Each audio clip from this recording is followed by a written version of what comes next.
So here's where we are. Welcome to all these moms and welcome to my 8th month monetization journey. Let's get into it. 85 subscribers, around 770 views, and around 340 watch hours. I think it's a little bit higher right now since I saw it a couple days ago, but that's about where I am. In order to monetize, I need 4,000 watch hours and 1,000 subscribers in a 12-month time frame. That is a lot. Oh my God, is it a lot? It's a lot. And I have a long way to go. And I'm 8 months in. So just to give you some context, that is where I currently stand. So here's how I got started. I technically started my YouTube channel almost a year ago. It'll probably be a year this April, like next month it'll be a year. And I first started by downloading a free template from another creator who is a social media creator called Modern Millie. She has a free 12-month creator plan. She breaks down how to build your channel off of whatever platform in a month-to-month process that's easy, that's straightforward, and relatively uncomplicated. So that's where I started. The reason I did that is because I wanted to grow. I had a long-term strategy with my YouTube channel. I wasn't looking to become an overnight sensation. I had no pie-in-the-sky dreams like that. Although that does happen for some people, I wasn't expecting that to happen for me. I'm here for the long game, so I wanted to make sure that I had a very solid foundation, a well-established niche, and a plan for my videos to post them. So you might notice if you're watching this, you're probably growing your YouTube channel or you're supporting me, either of which I welcome and am grateful for. But if you're growing your YouTube channel, you've probably seen a lot of the same videos that I did on YouTube. A lot of them are about how to start, or just start now, just get going, just get the ball rolling, or you're seeing videos like how much I made after I monetized, what I made my first year, what I made my first month, etc. But you're probably not seeing a lot of videos like this of an unmonetized YouTuber who's relatively new, who's going through the trenches with you, and who's using a lot of trial and error as they continue to go. From some stats that I heard from vidIQ and YouTube, or TubeBuddy, it takes about 15 months for the average YouTuber to monetize. And by monetize, I mean qualifying for Google Adsense on YouTube, which is my first goal. So to do that, you need the stats or the markers that I mentioned earlier. 4,000 watch hours and 1,000 subscribers. That is the goal that I'm working towards. I got started using this 12-month creator plan, and I basically followed that month to month. And the first 3 months of this program are basically designed around creating your niche and your strong foundation. You're not even posting in your first 3 months. You're building your plan, you're building your niche, you're creating very specific strategies and very specific paths to follow down that will make it easier for you to create content and to create it on a consistent basis. So that was by far the #1 most useful thing that I did when I first got started. And now for the equipment that I used when I first got started. I took the advice of several YouTubers, but basically I am on a budget. I am on a significant budget. So to start, I'm filming all of my content on my iPhone 15. Okay, so right now you are seeing footage shot from my iPhone. If you're on a budget and starting YouTube, there is no reason you should not be using your phone. As you can see, the quality is just fine. There's a lot that you can't do because you are using your phone, but it gets the job done and you already likely have a cell phone. So it's a great way to get started. I also bought a tripod, which I bought an affordable one, around $20 on Amazon. It quickly broke and I'm now on my second tripod. I also bought a mic that I'm wearing. Here's one of them. I had to buy another one because the first one that I bought was not compatible with my new iPhone. So I had to change a couple of my equipment pieces since then. But I bought a mic for around $40. I bought a tripod. I bought a light for my camera. I bought a selfie stick. And that was pretty much it. Oh, and a wide-angled lens. I bought a wide-angle lens, but quite frankly, I only use it for a little bit. I don't use it really. So what I basically would recommend, and the particular equipment that I use on a regular basis, are my tripod, my mic, this is something I would definitely recommend to people, and my selfie stick. Those are the main things that I use when I'm shooting my YouTube videos. All of this equipment I will include in my link below. As I mentioned, I am a small YouTuber and this is not a sponsored video. Anything I talk about in this video today is unsponsored and are things that I just use and I paid my own money for, okay? So when I even include the description in there, it's not going to be like a direct link to anything because I'm not even big enough to be an affiliate partner yet. I probably will be soon, but I'm not yet. So everything I'm recommending is purely what I'm using and I'm not making a dime on any of these recommendations, but they are in the description if you find that helpful. I wanted to address my biggest challenges and struggles right now. So my biggest challenge by far is getting views, okay? I'm a new YouTuber. I'm not great at the different ways to like put your video in the best position to get referred to by YouTube. So getting views is a big challenge. Getting subscribers, another huge challenge, but also my editing. Editing is a big time suck for me and is going to be my #1 priority moving forward in being more efficient and just lowering the time it takes me to edit videos. It takes a long time. On average, it takes me anywhere between 6 to 10 hours to edit one video. Okay, so now I'm gonna get into the nitty-gritty, okay? Getting into my actual analytics. We're doing this in my living room today. The truth is, I don't know a lot about how to analyze my YouTube videos. I know there's click-through rates, impressions, view watching hours, things like that, subscribers. Those are things that are important to know. I'm still learning what click-through rate means, impressions and things like that. I have a sense of what it means, but I don't really understand it, I guess. So I'm going to take you through what my current numbers are because like I mentioned to you, my goal right now is monetization. Let me just take you through those numbers. Okay, so there's a little snapshot of my screen. So when you are looking at your numbers and analyzing where you are on YouTube, there's a few analytic points that you're supposed to be following. The first one, subs. You are looking for, and this is this number right here, you need 1,000 subscribers to qualify for monetization. So right now I have 85. A long way to go, but as you can kind of see from this graph right down here, I am growing. It's taking some time. I'm going in the right direction. For me, this is going to be a numbers game. I need to continue to post, show consistency with posting. My subs will continue to grow naturally. Views is not necessarily important for monetization, although it does matter. But right now I'm at 7,700 views. As you can see, they continue to go up as I post new videos. Watch hours. This is what is important. I'm so new and my numbers are relatively so low.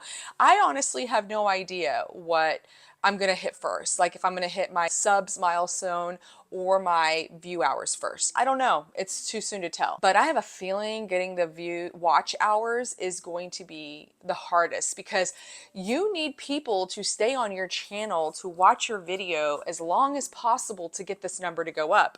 So if the average person is logging off a YouTube video after 30 seconds, this number is going to take a long time to grow.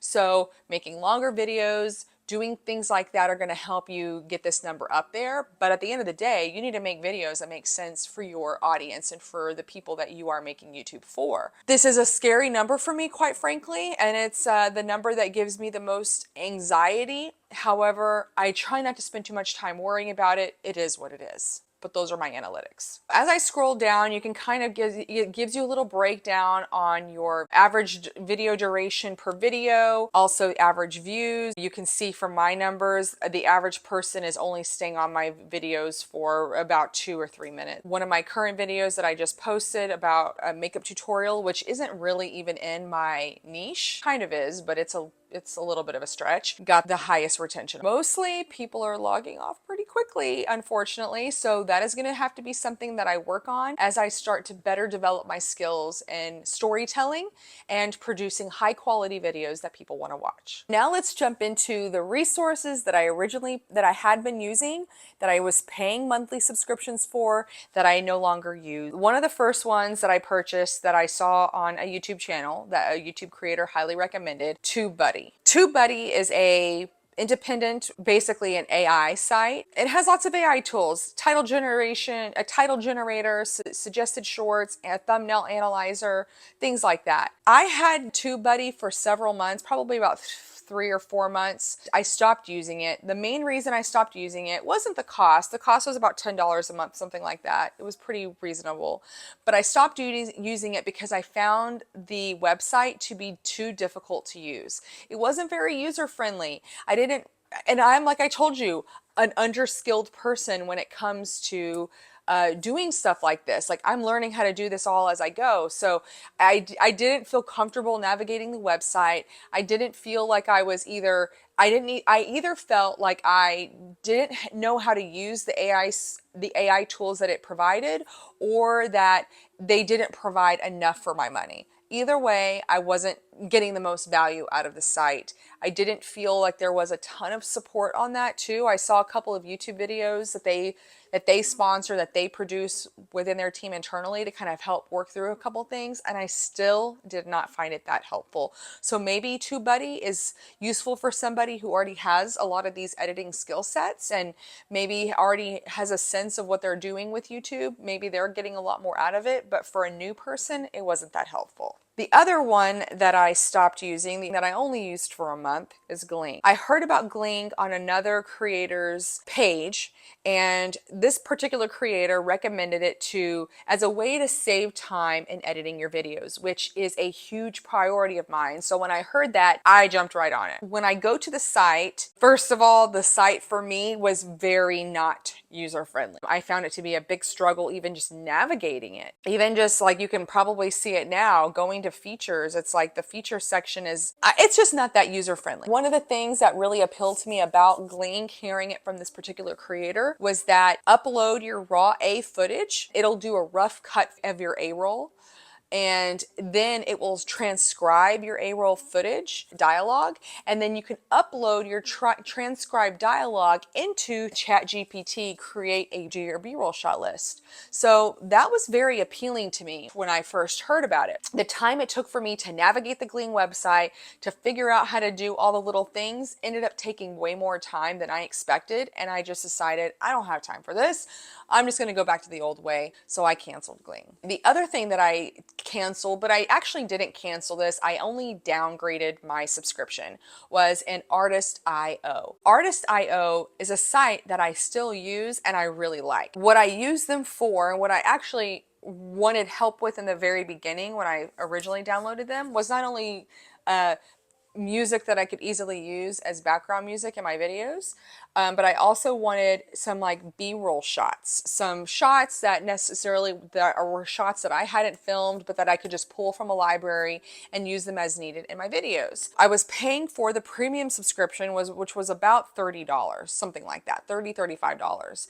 And I had access to that footage, but I wasn't using the footage as much as I thought I would. The footage is nice, but it wasn't something that I felt was helping my videos that much. I do love the music, and they offer also sound effects. So I liked that as well, which I don't really use in my videos, but I like the option. I still use Artist.io. I just downgraded my subscription. You're like, there's Toby, which I'm very happy with. The subscription that I now have, which gives me access to the music and sound effects, and I'm sure more, I don't even know how to use it yet, is only $10 a month, $9.95 a month, which is perfect for my price range. So I'm keeping it at this lower subscription. Now I'm going to share with you the highlight resource of this month that is probably delivering the biggest bang for its buck for me. And that is vidIQ. Okay? Unsponsored. It's like TubeBuddy. It is extremely user-friendly. The website's easy to use. The AI tools are easy to use. The monthly subscription for vidIQ is around $10 a month. I think I pay $9.95. That delivers a ton of value. I use vidIQ all the time. Now I want to kind of get into what is working on my channel. I feel really happy with my niche. My niche is dealing with motherhood and addressing the challenges and obstacles women face in motherhood. I know that it's going to evolve and change. That is extremely important. And the next thing that's working are my skill sets. I am learning a lot of new skill sets with this YouTube channel. I have become so much more technically proficient on my computer in general, and various apps that I never have used before, like iMovie, Canva, and I am so grateful for that. Building new skill sets is a real confidence boost and one that I don't take lightly.